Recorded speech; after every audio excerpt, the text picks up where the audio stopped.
2102 का फैक्टोरियल। पता है ये बात? हाँ सर। तो हमने यही बात ऊपर लिखी। ध्यान सुनना, तुम्हारा जवाब आ गया होगा, फटाफट देखते हैं। सभी लोग बताइए कि जवाब एकदम क्लियर है क्या? और सर डिनोमिनेटर आपने फैक्टराइज कर ही लिया है। मैंने कहा बिल्कुल सही। n+1 का फैक्टोरियल मल्टीप्लाइड बाय n+1। कुछ कॉमन आता हुआ मुझे दिखाई दे रहा है, ठीक है। हाईएस्ट पावर की तरह आप ऐसा सोच सकते हो कि सर ये और ये गया, ऊपर बचेगा n+2+1 और नीचे बच रहा है सिर्फ n+1। तो मतलब सर ये कहानी ये लिखी हुई है और लिमिट n जा रही है इंफिनिटी की ओर। अब सर लीनियर अपॉन लीनियर आप बोल सकते हो, दोनों की डिग्री सेम है और n जा रहा है इंफिनिटी की ओर। अब ध्यान से देखकर बताओ, अगर मैं ऊपर से n कॉमन लूं, नीचे से n कॉमन लूं, तो बहुत सारे लोग इसका जवाब बोल दे रहे 3 इसका जवाब नहीं है बेटा, आंसर इज 1। ठीक है, हाँ। n का कोफिशिएंट न्यूमरेटर में और n का कोफिशिएंट डिनोमिनेटर में, ठीक है। अगर आपके पास थोड़ी गड़बड़ है तो आप n यहां से कॉमन लें और n यहां से कॉमन लें। एक बार फटाफट बता दो कि सही है क्या सब कुछ? तो फाइनल आंसर इज 1। ठीक है, अब मैं जिस सवाल में एक आधा स्टेप खा जाता हूं यार, उसमें मत डाउट पूछ लेना, मुझे डर लगने लगा है। सर इसका जवाब 3 क्यों नहीं आएगा? अरे भाई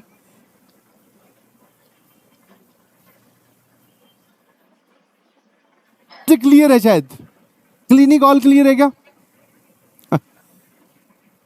नहीं सिंपल क्लियर बताओ बे, वरना तुम झाग बना के भेज दोगे।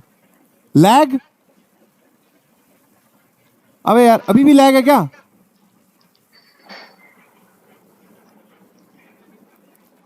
एक बार थम्स अप भेजना, सच में एक जेन्युइन आपसे मैं जानना चाह रहा हूं कि मैं सही से सुनाई दिखाई दे रहा हूं कि कुछ इश्यू है तो बताओ, या फिर मैं शुरू करूं या पहले इश्यू रिजॉल्व करवाऊं। ओके है क्या? ओके लिख के भेजो, ओके या थम्स अप, बस, बाकी कुछ नहीं। सिंपल भाषा में जवाब देते हैं, एमडीएच कुछ नहीं बेटा, ठीक है। हाँ, ओके या थम्स अप?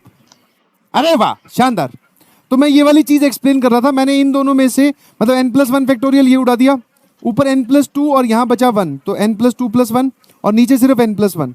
जो ये लिखा हुआ है इसका जवाब 1 कैसे कर दिया वो मैं यहां समझा रहा था, खुद ही समझाता रहेगा बिकॉज तुम लोग तो बंद हो गए या फिर मैं हैंग हो गया, ऐसे समझो। n कॉमन लिया, कैंसिल कर दिया बाहर, 1+3/n 1+1/n। अब भैया n अगर इंफिनिटी जा रहा है तो आपको ये समझ में आना चाहिए ये जाएगा 0 की तरफ। समझ में आती है बात? हाँ सर। तो ये आ जाएगा सर पूरा का पूरा 1। तो यहां पर 1 कैसे आया वो बात भी मैंने समझा दी। हाँ हाँ उड़ी बाबा सर, ये जोरदार है, जल्दी से आ जाओ सामने देखना जरा। सर n जा रहा है इंफिनिटी की ओर, ध्यान सुनना। तो सर सबसे बड़ी पावर कहां जाएगी? इंफिनिटी। ये मत सोचना कि यहां पे इंफिनिटी माइनस इंफिनिटी की फॉर्म बन रही है, बिल्कुल नहीं। सब कुछ एकदम क्लियर चल रहा है ना? क्योंकि सर सबसे बड़ी पावर है तो ये पूरा इंफिनिटी के साथ, मतलब इंफिनिटी की तरफ ले जाएगा वो पूरा मामला। इंफिनिटी का रूट वो भी इंफिनिटी। सर ये भी सबसे बड़ी पावर इंफिनिटी, उसकी पावर 1/3 वो भी इंफिनिटी। न्यूमरेटर हमें दिखाई दे गया कि इंफिनिटी की ओर जा रहा है, ठीक है, आया ना? अब ध्यान सुनना जरा, डिनोमिनेटर में सबसे बड़ी पावर चेक करो। सर यहां पर n की सबसे बड़ी पावर है 6 और उस पर बाहर पावर लगी हुई 1/4। ये चेक करने का तरीका है, ऐसा नहीं है कि पावर सब पे बढ़ जाती है, ये चेक करने का तरीका है। तो यहां से आपके पास पता चला कि n की सबसे बड़ी पावर ये थी अंदर तो, बट इस पूरे की कंप्लीट नेट पावर बोलूं तो वो आ रही है 3/2। यहां पर अगर मैं चेक करने की बात करता हूं सबसे बड़ी पावर, तो इस रूट के अंदर या 5th रूट के अंदर पावर 7 है और बाहर है 1/5, है ना? ठीक है, बाहर क्या है? 1/5। तो ये 7/5 और 3/2 में से कौन बड़ा होता है? सर 3/2 बड़ा होता है, 1 point something, and this is 1.5 आएगा, ये 1.5 से कम आएगा। समझ पा रहे हो कि नहीं समझ पा रहे? ठीक है सर, मतलब मैं ये समझाने की कोशिश कर रहा हूं कि आप डिनोमिनेटर में ये बहस मत छेड़ लेना कि भैया ये इंफिनिटी ये भी इंफिनिटी, बीच में माइनस साइन। इसके डिनोमिनेटर में आपको एक फॉर्म बनती हुई दिखाई दे रही है, नहीं जी, इसमें से और इसमें से पावर ज्यादा किसकी है? सर इसकी पावर ज्यादा है, तो ये पूरे को अपने साथ कहां लेके जाएगा? इंफिनिटी। मैं ये समझाने की कोशिश कर रहा था, समझ गए कि नहीं समझे? This is infinity upon infinity. क्या मेरी बात समझ गए? सर कैसे सॉल्व करते हैं? अब वही चतुर की भाषा में, हे हिम्मत किस चीज की? एल हॉस्पिटल लगाने की। यहां पे सर यहाँ पर एल हॉस्पिटल लगाएंगे तो हमारे कहीं व्यवस्था हॉस्पिटल में ना करवानी पड़ जाए। नहीं सर नहीं, नको नको। तो फिर मैंने बोला क्या करेगा, बोले बेसिक चीज बताइए उस पर स्टिक करेंगे, है ना। That is take out the highest power of variable common from every square root या every power present. Wow sir, आपको अचानक क्या हो जाता है, स्टाइल यू नो। अरे बाहर यहाँ पर एन क्यूब लेगा बाहर तो पावर आ जाएगी एन क्यूब की पावर 1/2 कॉमन। बहुत बढ़िया।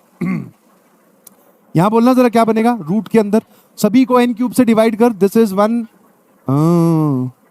1 minus 2 upon n plus 1 upon n cube. Logic वही है, समझ पा रहे हो कि नहीं समझ पा रहे हो। सर ये जो लिखा होता है ना एन की पावर 4 प्लस 1, ऐसे यहां पर स्टाइल मार के यहां 3 लिखते हैं, इसका मतलब होता है होल पावर 1/3। पावर 4 कॉमन लेगा तो बाहर नेट पावर पहुंचेगी, और यहां इसके अंदर पहुंचेगी पावर 1 प्लस 1 अपॉन एन की पावर 4। हर एक उसमें से सबसे बड़ी पावर निकालते जा रहे हैं, बस वही लॉजिक है। दिखने में डरावना है केवल ये, बाकी सब एकदम फुस है एकदम। पहले इस ब्रैकेट में से यहीं से बाहर निकाल ले, यहीं से ही बाहर। तो सर बाहर एन की पावर 6 आई, बाहर पावर लगी हुई 1/4, तो ये, और यहां क्या बचेगा जरा बताना। सबको एन की पावर 6 से डिवाइड करेगा तो 6 upon n plus 2 upon n की पावर 6।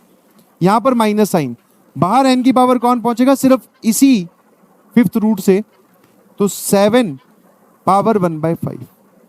और इसके अंदर क्या बच रहा है, सभी को एन की पावर 7 से डिवाइड कर।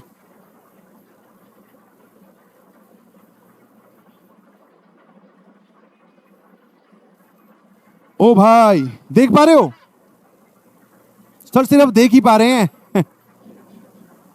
इंफिनिटी अपॉन इंफिनिटी की फॉर्म बन रही है, इन दोनों में से इसकी पावर नेट पावर ज्यादा है, तो ये अपने साथ इसको इंफिनिटी की तरफ लेके जाएगा, तो ये इंफिनिटी अपॉन इंफिनिटी। सर यहां पर हम एल हॉस्पिटल लगाने की सोच भी नहीं रहे हैं, हम वही बेसिक तरीका कि अलग अलग फैक्टर्स हैं, सबसे highest power of variable common लो, ठीक है, है ना। वापिस से एक्सप्लेन करने की कोशिश करता हूं। हमने क्या किया है, बेसिकली हर एक स्क्वायर रूट या 5th रूट या 4th रूट या 3rd रूट में से जो सबसे बड़ी पावर अवेलेबल थी उसको कॉमन लिया, समझ गए।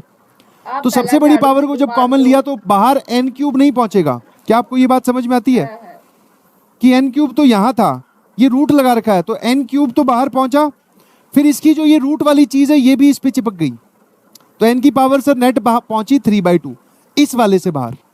यहां से क्या पहुंचा सर, पावर है 1/3, तो एन की पावर 4 कॉमन ले रहे हो तो साथ में 1/3 भी चिपक गई, ठीक है।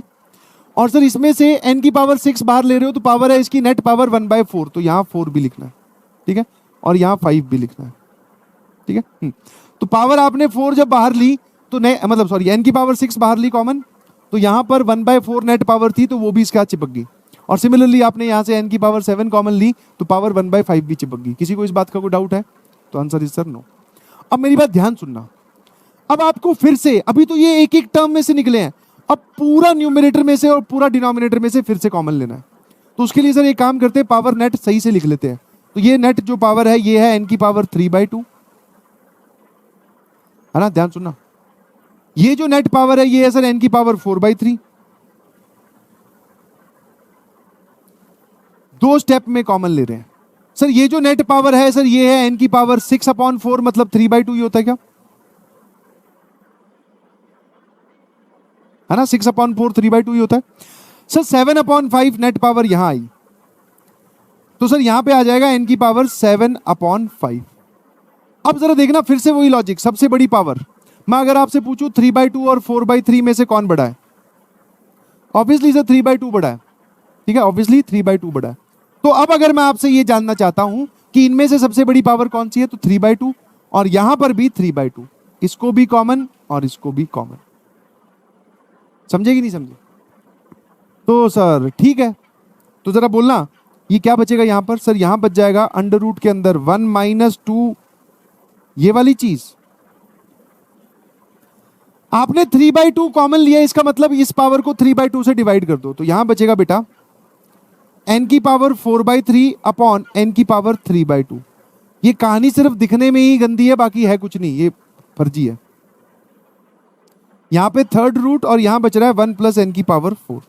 सिमिलरली यहां आ जाइए, सर 3/2 आप बाहर ले गए तो ये फोर्थ रूट के अंदर क्या क्या बचा? फोर्थ रूट के अंदर क्या क्या बच रहा है सर? 1 + 6/n + 2/n की पावर 6, और माइनस साइन के बाद में यहां क्या बचेगा? n की power 7/5 whole divided by n की पावर 3/2। और यहां पर फिफ्थ रूट के अंदर क्या बच रहा है? ध्यान सुनना, मैंने आप लोगों के लिए ना कुछ होमवर्क है, ये वाली अगली क्लास में डिस्कस करेंगे बेटा, ठीक है? ये वाला सवाल अगली क्लास में डिस्कस करेंगे, बहुत लैग आ रहा है, बहुत इश्यू हो रहा है। ये वाला एक सवाल है, आई होप मेरी आवाज आ रही होगी। ये वाला एक सवाल है, फिर सर ये वाला एक सवाल दे रहा हूँ होमवर्क के लिए, फिर ये एक क्वेश्चन दे रहा हूँ। तो ये 3 सवाल है घर पे करने के लिए, और बस इतना ही है, ठीक है?